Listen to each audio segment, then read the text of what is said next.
Education పట్ల Delhi Jantar మంతర్లో protest నడుస్తుంది. Okay, ఒకవేళ ఎక్కడైనా ఏదైనా డిపార్ట్మెంట్లో ఏదైనా మినిస్ట్రీలో తప్పు జరిగితే దానికి ప్రొటెస్ట్ చేయాలి. కానీ ఆ ఢిల్లీలో జంతర్ మంతర్లో జరుగుతున్న ప్రొటెస్ట్లో టెర్రరిస్ట్ ఫేవరబుల్ స్లోగను జనాలు పెడుతున్నారు. సీతా తల్లి మా రాముడు పైన తప్పుగా మాట్లాడుతున్నారు. 370 యాక్ట్ కాశ్మీర్ నుంచి తీసేసినారు. ఎందుకు తీసేసినారు దాని గురించి మాట్లాడుతున్నారు. ప్రధానమంత్రి మోదీ గారి పైన అటాకింగ్ గురించి ఎట్లాంటి స్లోగన్ అక్కడ వాళ్ళు తీస్తున్నారు. బ్రాహ్మణుల పైన అటాక్ చేస్తాం ఆ విధంగా స్లోగన్ వాళ్ళు తీస్తున్నారు. అసలేంది? ఎడ్యుకేషన్ పట్ల మీ ప్రొటెస్టా లేక హిందువులు మీ టార్గెటా?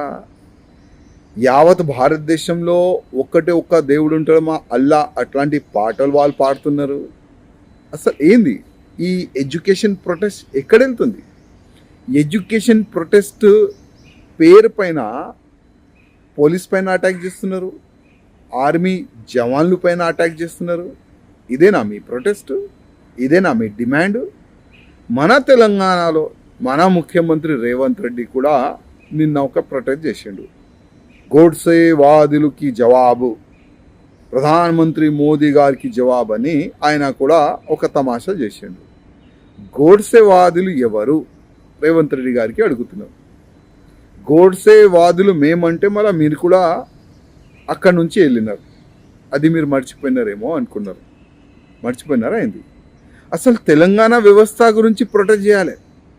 తెలంగాణలో ఎడ్యుకేషన్ డ్యామేజ్, ఇవాళ రైతులు బాధపడుతున్నారు, డెవలప్మెంట్ జీరో, ల్యాండ్ వాల్యూ పడిపోయింది, ప్రజలు బాధలో ఉన్నారు, అప్పు పెరుగుతున్నాయి. గతంలో నా బీఆర్ఎస్ వాళ్ళు అప్పు చేసిపోయినారు, దానికి వడ్డీ మీరు కడుతున్నారు, అది కూడా అప్పు తీసుకొని. ఇది చెప్పండి జనాలకి. దీనిపైన మీరు ప్రొటెక్ట్ చేయండి. అరే తెలంగాణ మొత్తం ఏ విధంగా నేను తెలంగాణకి డెవలప్మెంట్ చేయాలి, బంగారు తెలంగాణ ఏ విధంగా చేయాలి, దానిపైన ఆలోచన చేయండి రేవంత్ రెడ్డి గారు. కానీ మీ రాహుల్ గాంధీ చెప్పిండు నేను కూడా ప్రొటెక్ట్ చేసి డ్యాన్ చేస్తా అంటే అది కాదు. అది మీరు ఇవాళ తెలంగాణకి సర్వనాశనం చేసేసినారు.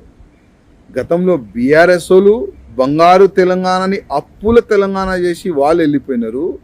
ఇప్పుడు మీరు కూడా అదే మార్గదర్శనంలో నడుస్తున్నారు. అసలు ఈ జంతర్ మంతర్లో ఈ ఎడ్యుకేషన్ పట్ల ప్రొటెస్ట్ కాదు, వాళ్ళు ఒక టార్గెట్ హిందువులు, దేశం, ప్రధానమంత్రి మోదీజీ. అదే నడుస్తుంది జంతర్ మంతర్లో.